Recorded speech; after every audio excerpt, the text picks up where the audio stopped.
Dennis, welcome on the show, mate. Great to have you here. I've been trying to make this happen for a long time, and it's worked perfectly. You've got a new fight, a big fight coming up next Wednesday night.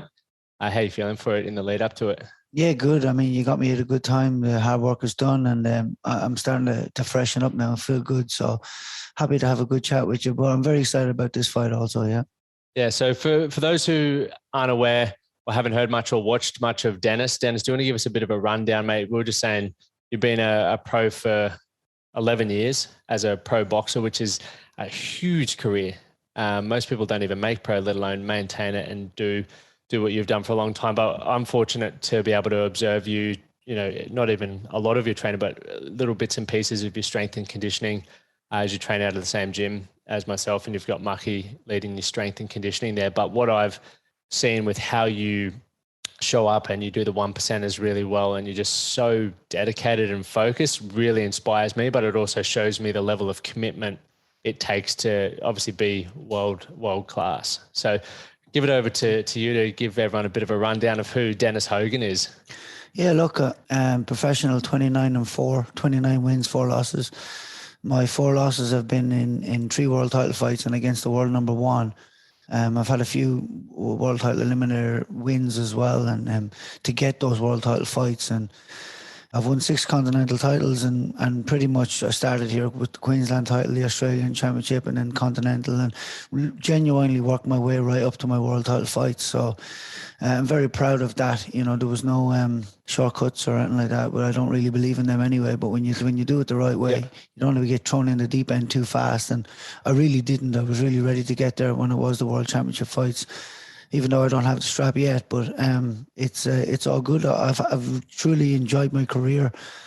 Looking back, there's been a lot of ups and downs and a lot of hard trying times. But the thing about boxing is there's massive highs and massive lows, and the lows are devastating and the highs are just phenomenal. So it's just one of those things where if you can just keep it in your mind, where you want to go and what you want to achieve, it tends to get you through those lower points. But I made a decision one day. I looked in the mirror and said I was going to be world champion. And so, to come back to what you said about doing the 1%ers. And then I said, well, to achieve that, I have to, every decision I make from now on is this going to get me to be a world champion or not? So anything that you would have seen me doing in the past, the 1%ers in every way, and all the different aspects of being a professional is always, I'm doing it because I think that's the way to be world champion, and to not do it is making me go the other way towards being world champion. And once I adapted that mindset, it was easy to always make the right decision. And even if you don't know an answer about something, should I do that? Should I not?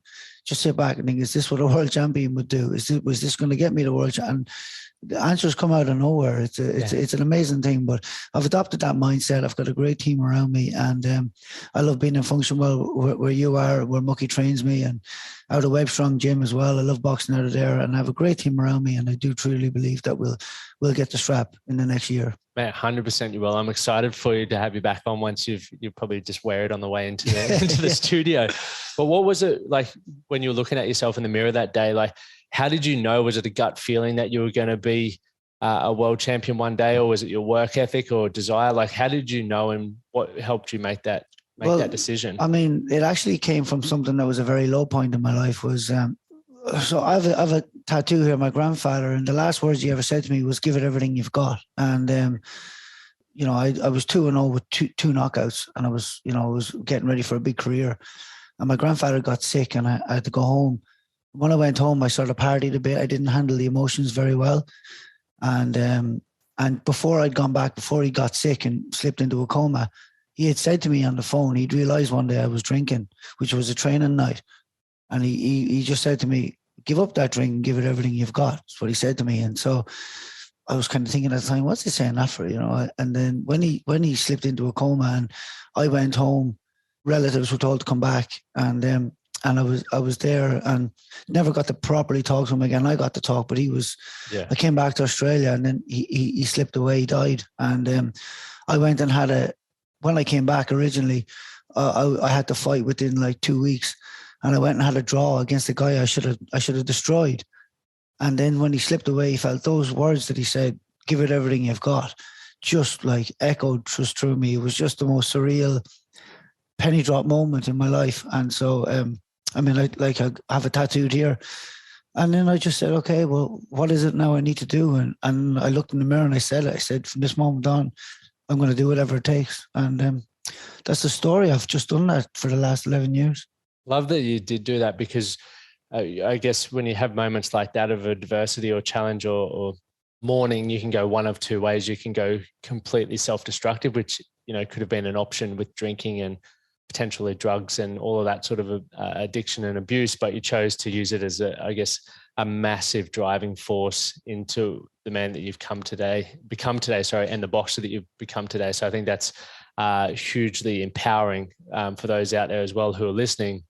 We always are going to have two options, and you got to go to the higher ground. And one thing you said before, it's like, if you don't know what that right question is or that next step is, you ask yourself, what would a world champion do, or what would whatever you want to become do? But going back to, I guess, making that decision that you wanted to be a world champion, did you start mapping out goals and all of that sort of stuff from that, or did you just sort of get in the ring and go harder? Well, I mean, I set out a goal list, and I was actually more of affirmations, but I knew I wanted to be Australian champion, like because you know, in the gym inside, you know, we had Jared Fletcher and that, and he was there, and there was also an Irish guy who came to Australia before, and he'd won the Australian national pro title, and I thought this is a good goal to go over there with. I am always very goal orientated. I might just mention it took, like, I wanted to be Irish champion, and it took me 10 years to achieve that. I'd boxed for Ireland, you know, at the age of 14. I made the Irish team. At 14? Yeah, I'd made the Irish team, but I'd fought for Ireland, but I'd not won the Irish championship till I was 22. And it's just nuts, because I'd gone to tournaments and I'd beaten Irish champions in tournaments, but something was happening to me. When I went up there and I got into the ring and fought those fights, I just didn't win. Like I could win the quarterfinals or whatever, but then I'd get into the next fight and I'd lose. And I think there was something going on for me mentally. I can remember, I look back a couple of times, and I know I've self-sabotaged a few times, but the goal, I really wanted it so much, and I just chased it down until I eventually got there. And, you know, that's another, you know, funny story in itself, but I eventually just said to myself, this year there's no more wanting to be Irish champion. This year I'm winning it. And I kept that energy about me, and I finally won it. But in terms of just that whole thing about me being goal orientated, I had to set out that goal to be Australian champion. And I followed that, and, you know, I got the Queensland championship first, actually 2 of them at different weights. And then by the time I won the Australian championship, I had sparred with some really good people, world champions, Giel, and that. And I thought, I could actually do this. Like, I could go all the way. If I can spar well against, you know, world champions and stuff, I could do this. And then before I was even Australian champion, I was already eyeing up the world championship. And, you know, it just all comes from there. But yeah, it's all goal orientated. But I do remember this little affirmation list that when I looked in the mirror and I said that day, I said, right, what are all the things I want to be, and what's going to help me get there? And I wrote out I am, and I wrote then obviously the rest of it. And I had that, like, it was really in a bad state by the time I chucked it away and wrote a new one. But you just held on to it for a long time. Yeah, I just read it every day. But I just used to feel those feelings would feel to me to be those things as I said them, and it happened quicker and quicker. And so you didn't just read them, you made sure you felt. I had to feel it. Yeah, I had to feel it, because there's days you don't feel like doing it, but you got to sit back. And if there's days that you really don't feel, you're not feeling those energy, you have to pull back into yourself, and you got to think, be grateful for things that went well that day and everything else. And before you know it, you've probably had a good day with a lot of wins. And then pick one of the things you're most grateful for, hold that in yourself for about 10, 15 seconds, and then read your list. And then you've got the energy there. So that's a cool little trick. I've never thought of it like that, because I definitely have days where I'm trying to read my affirmations and I'm flat or anything like that, and I just don't feel like doing it. So I'll half-assed read it. Yeah. But I've never thought about getting some gratitudes in there first to get the energy back. That's a cool insight. You're talking about self-sabotaging. What was that like for you when you were going for the championships or the titles, and what did that look like, and how did you then sort of overcome that, or how were you even aware of it? Because I see. No, I wasn't at the time. Yeah. It was only through doing the work that I've done. Yeah. And I realized that, like, obviously, you know, it was a self-worth thing. And, you know, because if you're willing to self-sabotage on your goals, there's something going on for you, you know. And it was only when I did some seminars with MJB seminars. Yep. I've got a mentor called Mitch Bean. He's the main guy in MJB that I did. So I did a seminar called Relationships in You. Yep. And it's all about going back and everything else and equilibrating what happened in your past, the positives and the negatives, and all comes together, and it just blows your mind. And the feeling that you feel in your body when that light flips, yep, and you get it, it's just like you're like a deer in the headlights. And that feeling that you get, you can't devolve from that feeling. I believe it's entropy, you know. How do you sort of get introduced to that though? Because I guess watching Australian sports, you see a lot of talented athletes who probably need to get introduced to that kind of work for their own mindsets and understanding where their self-worth and stuff is. But a lot of them aren't open to it as such. So they go on these self-destructive runs for a bit. So what made you be open to that, and how was it introduced to you? Well, what had happened was, obviously I'd done some public speaking, and I spoke about how it took me 10 years to win an Irish title and how I kept going, and I finally got there. And then once I won that, like I boxed against the Americans and everything. I beat the American Olympian representative. I'd done some good things, and I just, once I got over at that barrier at that point and started to believe and stop self-sabotaging. But I'd gone my whole career, I think I was 25-0 or something like that. And then I had a world title fight out in Germany. And we'd gone out there and we were ready to go. And in 1 week out, they postponed it. And I definitely know it was done. I definitely feel it was done on purpose because I was going so well. Yep. And they started to do everything to kind of throw you off. And then I went back to Australia. But then at that point, I knew the fight was coming back up again at the end of the year. But I completely smashed myself and overtrained. I just wanted it so much. Yep. And there was definitely times within that I knew, Dennis, you should stop now. You're getting fatigued. You're overdoing it. But I kept going. And eventually when I went back out there, I was only a shadow of myself. And, I made weight badly and I did everything badly and I had been fatigued. And, fatigue isn't just in the body. Fatigue in the body is okay. You can overwork that. When you fatigue your mind, you probably need, like, for fighting, you need a month or two off to come back and start feeling good again. Like, it's proper. I remember being on the phone to a close friend, and I actually was sitting there. There was nearly tears in my eyes. I thought, I'm too tired to even lie down. Like, my whole body and everything was shattered. So went out to Germany. I lost the fight about eight rounds to 4. And I remember saying, right, that was self-sabotage. Like, I could have attacked that so much better. Like, I'm 25-0 as a pro, 25-1 at that point. Yep. And I knew that that's not what you do. Like, I smash because I wanted it, but I knew better than that. And I thought, am I self-sabotaging or what's going on? I probably would have heard stuff because I'm always looking for, cutting edge and mentality and stuff. Yep. All of a sudden, a friend that I have down the Gold Coast liked the video from MJB seminars, and there was a video called Bridge the Gap.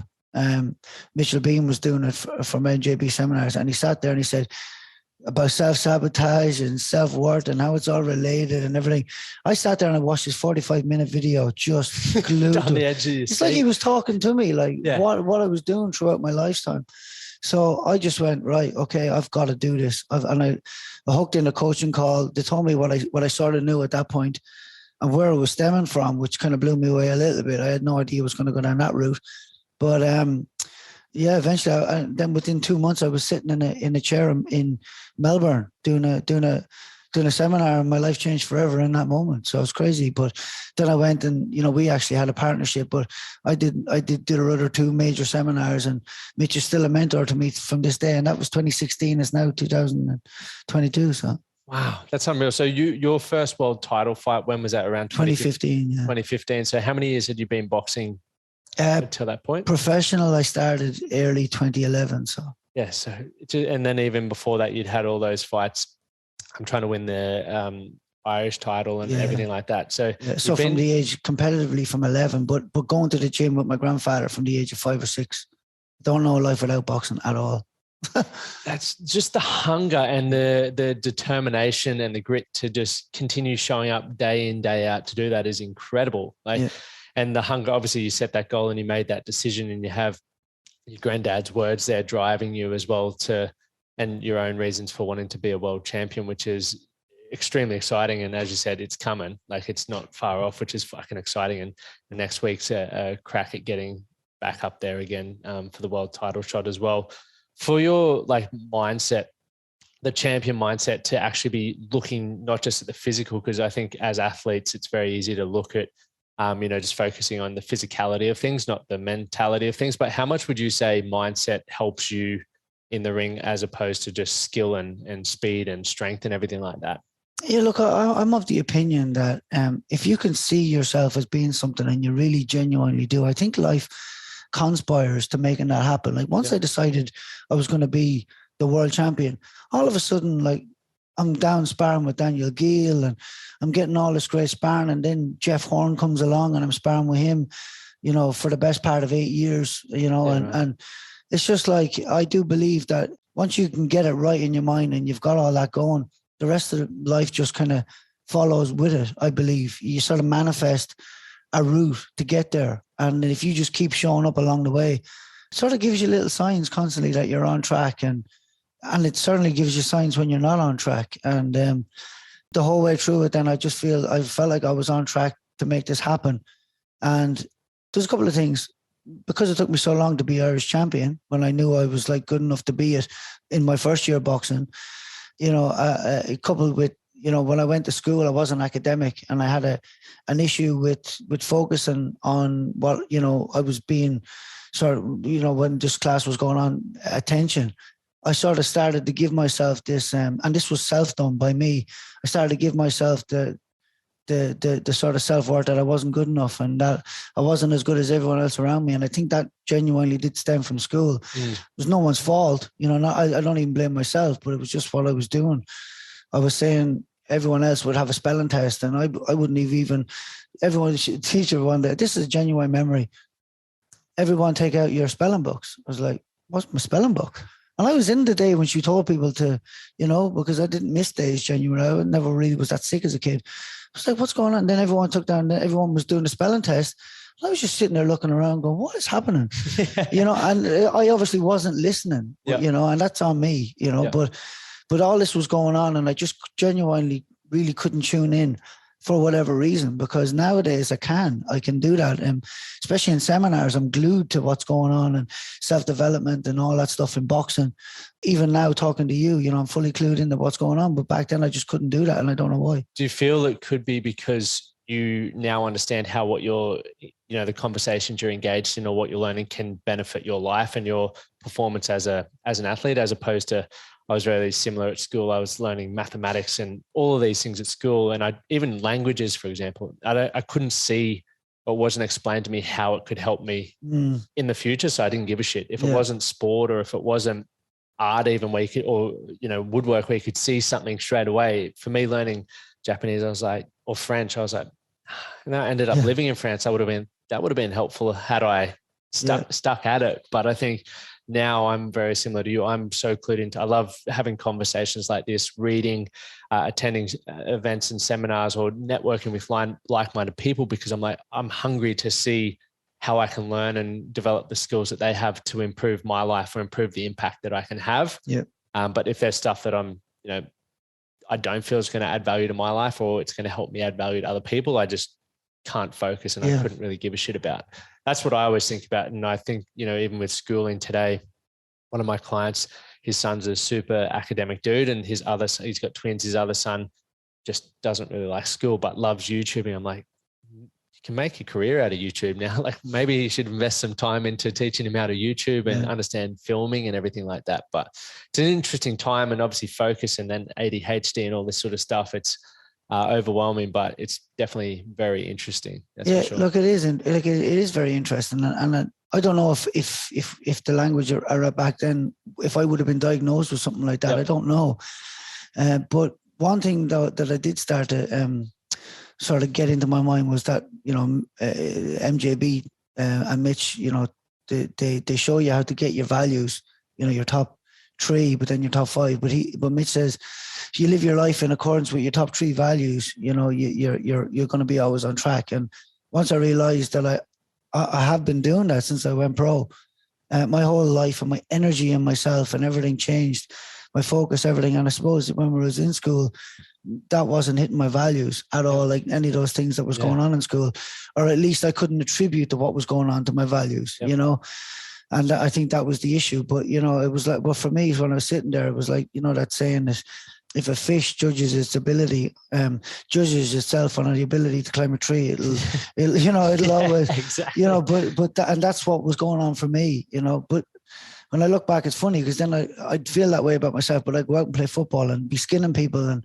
you know, playing football and all the accolades I would have got for all that Gaelic football I was good at as a kid as well, and boxing. But yet I chose my self-worth on that, and I don't know why I did that, but you know, we do that as humans. So I think that's what that was for sure. Yeah, it definitely helps understanding what our values are, because it really, or for me, it made me feel comfortable being unique. And I think everyone's unique, but we feel like we need to follow where the masses of people are going, even if it doesn't feel aligned with what we're doing. It's like, you know, a lot of people like to work in a certain career or go to university, be lawyers and all that sort of stuff, which is fine if that's what you genuinely get up excited to do. But when I was trying to go down the university route, I hated it. I wasn't drawn to it at all. So it was a struggle. And then eventually I realized this is actually what I value and this is how I want to create my life. You know, they say you can earn a living or create a life. And I've been so focused on that. And I think you're doing the exact same thing. And obviously, you know, with your world champion mindset,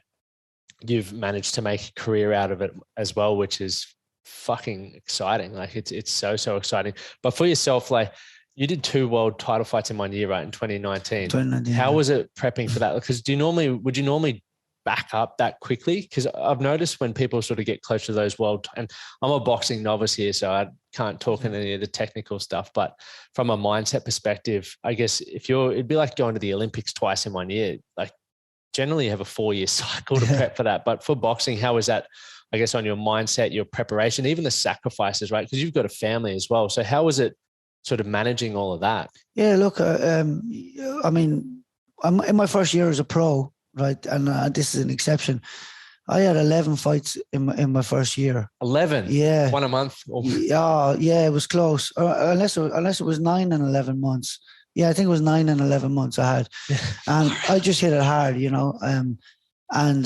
But that's a bit unique because you just keep backing it up, and because, you know, you don't even need to train as much in between, and there's a whole science to it. But once I got up into the top 10, it was 2 fights a year, and world championships 2 fights a year, and that's the way it is. But that fight it was April 2019 when I fought Munguia in Mexico.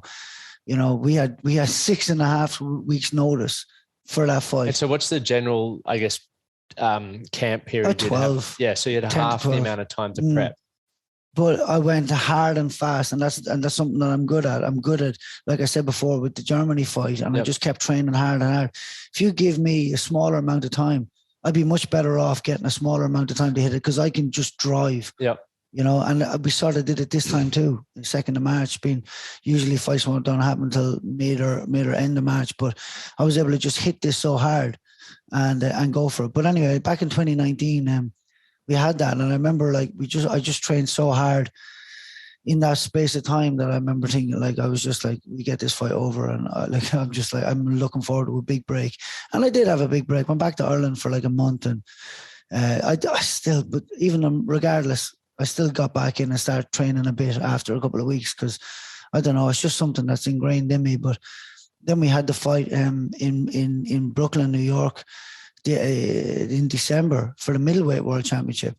And that was the biggest training camp I ever had in my life. So that was absolutely I'm nearly glad looking back that the pandemic kicked in after that, because I was I needed knee surgery. I had knee surgeries and all since then.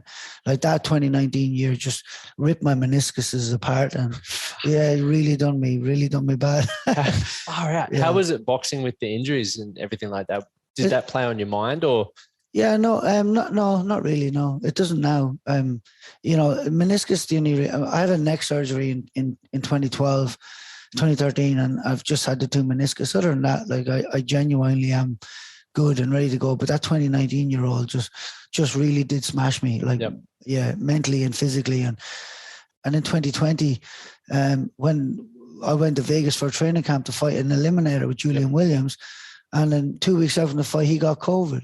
So I had to come back from Vegas, sit in hotel quarantine for 2 weeks, get out, see my family like the day after Christmas, which was fine. I got to, we still had Christmas dinner on that day. Yeah. But, and then after that, then we had, the fight with Tim Tszyu, and 6 weeks out from that, I got a broken nose. And I remember seeing you in the gym the day after. Yeah. So, and word got around fast, but it was like, do we do it? Do we not? But I had looking back now, I definitely shouldn't have done it. But back then, I had such bad luck in terms of things that happened and COVID and, and just everything happening the way it did. I was just so hungry to get back on and get back in line for a world championship that I did something I probably shouldn't have done. And that's fight with a broken nose. So after that, it was the best thing happened to me was I just said, you know what? I'm just pulling right back now again. And I reassessed and I just said, I'm not even going to look about maintaining, rankings and all this. Cause, after that fight in 2019 with Munguia, like, I don't know if you were going to hit on it or not, but the whole world believed that I won that fight. I certainly did. Yeah. And I watched it, but what that did to me was, rather than before believing I'd be world champion, that made me know I can be again, and that I really have that in me to perform like that against the dominant world champion in his own country, and that I was going to do it again. And then I got offered to step up in weight and fight a guy that was twice much, like, genuinely, like, you chat to Mucky on the night. It was like I remember watching with a few of the guys at Functional down at Brecky Creek. Yeah. So it was like, and at the weigh-in, it wasn't even that much bigger than me. Like, he was taller, but we obviously were the same weight. But then he was able to blow out, and his muscles were able to absorb a lot more water.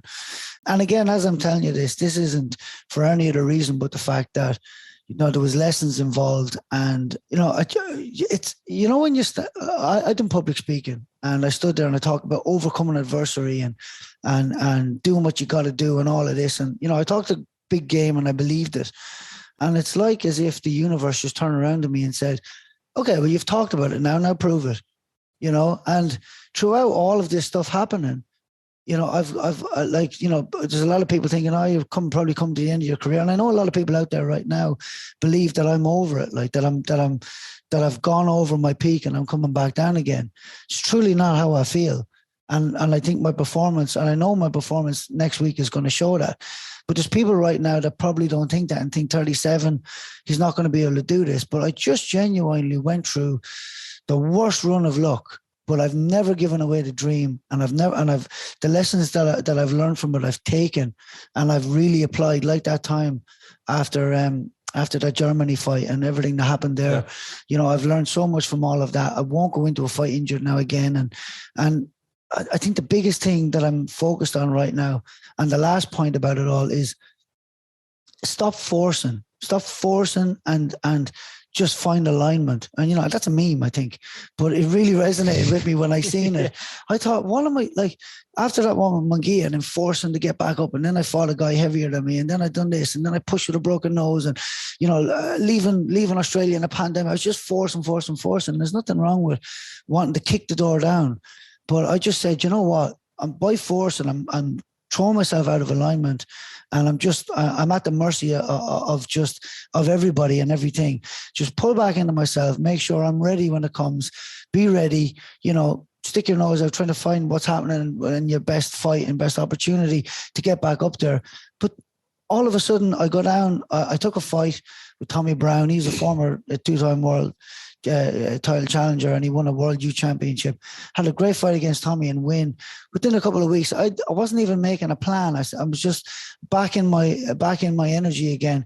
And then I get a phone call about this opportunity. So I'm like, I gotta just stop forcing stuff and just be ready. Put all the hard work into being ready and being the best you can be, and let the universe do the rest of it. Like, let life just unfold as it should. And that's where I'm at right now. Focusing on the process, not so much the outcome it comes to. That's amazing. So for what I admire most, just even like you had the losses, right? And then as you said, I wasn't aware that people were saying you're over the hill, but I would imagine if I was in that position, I would struggle to deal with that head noise and be like, maybe I am too old. But I've also seen now I'm back in track and field, and most people are giving it away when I originally gave it away. There's one guy who's competed at the Olympics this year at 34. I'm like, sweet, I still got 4 years. So he's proven. But then you look at like Kelly Slater, he won pipe the other day at 50. There's all these people proving. And, you know, if you actually look after your health and stay prepared, like you can be successful for as long as you really want, which is what's been proven. But for yourself, like with the naysayers saying, no, he's done. And, you know, you had a couple of losses, you've had a win recently, like what kept you going? Like, did you ever have moments when you're like, I'm quitting? No, look, I mean, for me, it's, I had moments where I asked myself, are you being selfish? You've got 2 kids. Sometimes you don't have the energy to play when you get home, you know, like they jump up and run around. Ariel hit me. She'll go, let's play hide and seek. You go, I'll count. And then she'll start counting, you know, and my legs, just everything's after cooling down. And I try to stand up to walk off and I'm feeling pain. And, you know, and I'm just thinking, you know, it's probably good for them to have a dad right now that's just, you know, but then I'm thinking I could be away for longer periods of time doing some of the things that I want to achieve after boxing anyway. So, but look, I've asked myself, am I being selfish? Am I doing whatever by pursuing the dream? And I just said, you know what, I want to make sure that if I give it away, I've exhausted all avenues. And right now I haven't done that. Right now, you know, I'm on track and you know, I've done everything else and I truly believe that I can come and have a good win and get that strap. But if I showed that I couldn't do that, if I couldn't get past this guy, I probably would hand it away, to be honest. Yeah. There's guys out there that I just met a guy literally just now picking up my meals from Wild Kitchen saying, I think it's a 50-50 fight. And inside I'm going, really? Like I can't fathom that whatsoever. I think I absolutely destroyed this fella. Oh, he was saying to you that he reckons it's a yeah. Right. And I'm thinking, and I'm like, well, I actually did say, really? And the guy said, yeah. He goes, you know, he's like, you fought much better guys and all, but and this is my perspective. And by the way, I like this guy. He doesn't, but my perspective is, in his mind, he probably thinks I'm gone over the hill again. Yep. You know, and again, you know, shouldn't be putting perspectives, my perspective on other, but that's what I felt like, because, you know, if you look at, like, he's had 9 losses in the domestic level. Yeah. I've had 4 losses on the world stage, world champions and a world number 1. In terms of everything I know I can do, I can't see that or fathom it. But, you know, I'm willing to be humbled. If life tells me that I am over the hill, then it will play out. But that's certainly not how I'm feeling, you know? Yeah, definitely. It keeps coming back to, for me, that just your positivity. Like I've had countless times where I've walked into the restoration zone or the gym, and whenever I speak to you, you're sitting in the ice bath, cool as a cucumber. But every single thing you're talking about is positive. Like I've never had a conversation with you, and even after talking after defeats or when you broke your nose, you were still like happy as Larry and positive. And I'm like, how does this dude not have a fucking bad moment? Like, is it perspective? Is it a choice that you do that? Like, I don't know. And look, I feel like I catch my, like, let's just say, for example, I talked about 20, you know, like when I went to Vegas that time, everyone was like, oh, you're the guy that got ripped off by Munguia. That's how I'm known in America from everyone that I met. Yeah. Then, you know, I've had losses. And again, the whole thing with the broken, like, I hate talking about that because people will perceive that I'm having a whinge or making an excuse. Yeah. But I don't talk about that very publicly. I just say that to people who I'm talking to. But in my mind, there's a positive like in that I can come back and still be world champion. That's what I'm thinking. I'm thinking, look at all this that's happened, and I'm still going to get it regardless. And I don't care what anyone's, you know, thinks about it or anything like that. I'm still going to work towards it, and I'm still going to get it. And right now, I'm just telling my story. But there is a little part of me sometimes that I have to be very specific on how I explain that, because I don't want anyone to think I'm having a whinge. I'm not. I'm just basically saying, this is your movie right now. You know, this is what you'll probably see in a few years.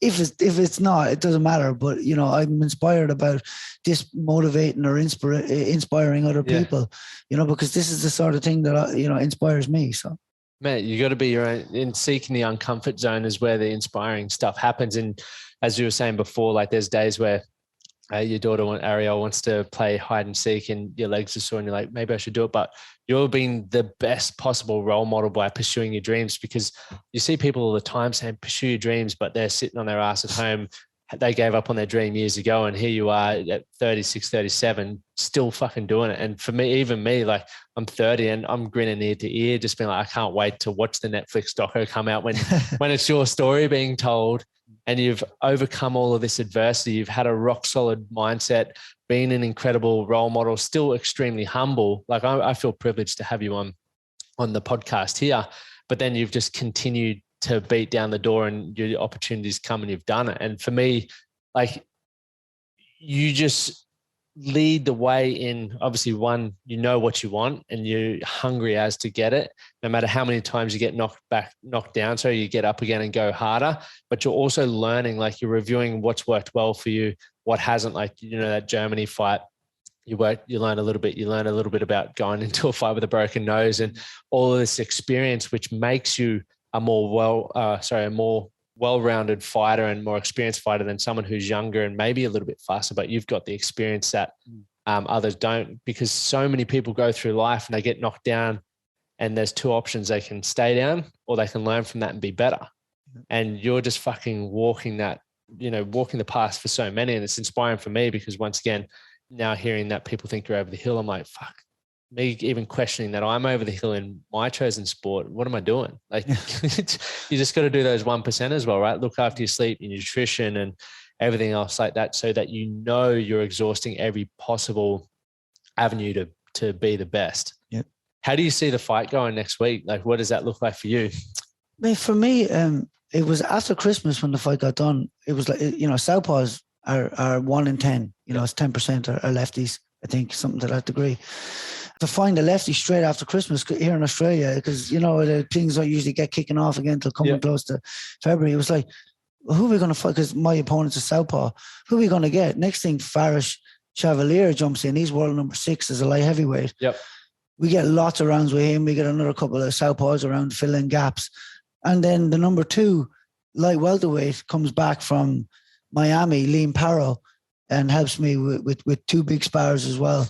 And I've just been sparring with the number 6 and the number 2 in the world, you know, and I truly feel like, I just feel like everything's unfolding as it should. And sparring's gone very well. The game plan we want to execute has gone very well. And so that can only just boost your confidence. And, you know, I've been looking to keep the pace higher constantly. And my body's pulled up. My mind's pulled up really well from it. I think I'll get into this fight. Like, this guy is known as sort of like awkward and battle ready. Yep. Right. And he is, but I just believe that I've got way too much for him. And that's why it's funny for me to hear that people could think this is a 50-50 fight. Yeah. But again, they don't know what kind of camp I'm after having. They don't know what you've just spoke about with me mentally and you know, and it is what it is. But, you know, like I genuinely think a very dominant display of boxing here. Yeah, definitely. And what does it look like from now? So we're a week, or just under a week, 6 days out, really. What does it look like for you now? The sparring's done and everything like that. What do the next 6 days look like?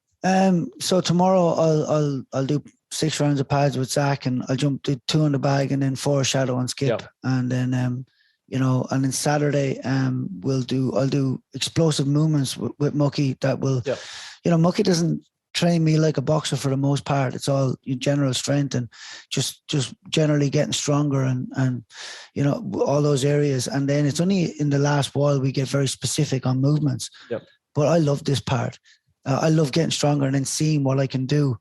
So that's what we'll do on Saturday. We'll get in and we'll do those explosive movements with the med balls and, you know, with Torsionator and stuff like that, and get that going. And that'll be Saturday. Like, you know, I've trained sometimes 4 times in a day if you include a walking session. Like I can do my boxing, then I can do strength, then I can do cardio after that, and then I can go for a walk. And that's 4 sessions, and my whole day is consumed with boxing. And right now it's like 1 session a day. Like after another, again, I finished my last hard training set yesterday, but like today I'm having a rest day. But come tomorrow and Saturday, like I'll start getting like energy will start to come through me like an electric shock. So like I'll have to get up and start walking around, and my body won't know itself. And that's the way you want to be coming into fight week. It's a really good thing, but it's truly is itchy knuckles. You know what I mean? It's a great process. What's your walkout song? I've changed it around. Up until the Germany fight, it used to be shipping up to Boston. You know, that one from The Departed. Yeah. Which was quite good. People loved it. They didn't want me to give it away, but I changed it around a couple of times. But right now, I used Bad Moon Rising for the last fight, and I think I'll use it again for this one. Yeah, epic. That's so it's a great vibe. What advice would you give to someone? Because I think a lot of what you've spoken about around like preparation, goal setting, just having a champion mindset and mentality can be put across any area of people's lives, whether it's wanting to be better at business, just a better bloke, creating a better lifestyle, father, athlete. A lot of the same principles are transferable. But what advice would you give to someone who is wanting to make a significant improvement in their life and be in that 1%, like where you're at now? Yeah, I suppose you gotta figure it out. You gotta figure out what it is that they're looking to what it is exactly and why they want to do it. And really make sure, again, like I'm massive on values, make sure it aligns with your value, and then figure out, you know, how it all matches in. And once you do that, then it's not even a question, you know, about dropping back or not doing it or failing in any way. Or if you fail, you can keep getting back. You need to make sure that you're that inspired about it at the start that it doesn't matter what happens, that even if you thought you were never going to achieve it, that you love the process anyway. You got to really fall in love with that idea and find whatever that is, really makes your heart beat. And then after that, it's non-negotiable. You know, you can't not do it. Man, I love your certainty. It gets me fucking pumped up. I got one last question for you and then we'll let you go. But what's your definition of being a man? And I'll give you some context to this. The reason why I love asking people and I don't ever warn people is because everyone's definition is generally different. And for a lot of our audience, it's like 80% are blokes. And we have this stereotype of what it means to be a man. And going back to values, we don't all value the same stuff. Yep. So it's cool to hear what it means to other people, because there's someone out there who goes, fuck, Dennis was speaking to me right then, not what Lockie reckons a definition of a man is. Okay, well, I mean, for me lately, I don't know how different it would have been, but for me, for me right now, it's providing for my family, and that's just the main thing for me. I love the fact it's on my. I suppose I love the fact that it's on my shoulders, but that I've taken it. You know, I know, you know, Bradine and that would be all, but I love the responsibility of it. I love how it drives me. I love how it makes me a better person, and I believe that being a man is for me is taking that on, being the best person I can in the world, and just being a light, really, in terms of anybody that wants to be good, do good, like the protectors of society. I believe, like, you know, just in terms of everything. When I say that, I think of everything like family, and I think of, like, you know, older people or people in need, or we need to always be helping people and all that. And I think that's what it is for me. Yeah. And you're definitely a man of your word. Like, once again, how I observe you when you walk into the gym and, you know, everything that you do, you literally practice what you preach and you live by the 1%ers. And for me, it's a privilege. And I think a lot of people who know you, it's a privilege to be around someone of your mindset, because once again, there's people who talk all the time, but don't back it up with words. So the integrity that you uphold, for me, it's like, well, you know, we talk about, for me, I think about different areas of my life and how I want to, you know, who I respect, who has where I can sort of measure my standards with. And you would be that in doing the 1% as well, because it's always those 1%ers that help us get to where we want to get to. And so I want to thank you for that. I've never really said that, but it's people are watching, and I know obviously you know a lot of people are watching you because you're doing world title fights, but it's just, for me, you get to see how that happens, but just the consistency in your positive mindset and stuff. For me, it's like, well, yeah, we all have bad days. Stuff goes wrong. Adversity is part of life's not fucking fair. So I get to choose how I respond to it. I either, you know, fall into the victim mindset and then let it spit me out the other side, or I take it for what it is, grab the lessons and continue to run forward. Yeah. But mate, the fight's on next Wednesday, or for those, this is dropping on Monday. So it's 2 days away. It's on the 2nd. What time do you reckon you'll be on? Anywhere from 8 to 9, I reckon. Yeah. And then the fight will be, it's a 12 rounder. So another 45, 6. Yeah. Australian Eastern Standard Time. For those listening overseas, you'll be able to watch it on what channels are we on? Well, it'll be on Fox Sports here, but if you're looking to live stream it, it will be on KO. Yeah. Cool. I'll put all the links out there as well as Dennis's profile, so you can wish him luck. Jump on there and just spam his account with comments. But mate, I'm looking forward to seeing you get the win. Yeah, thank you. I'm really looking forward to putting on a big performance. Yeah. Thanks for coming on. Thank you very much. Appreciate it.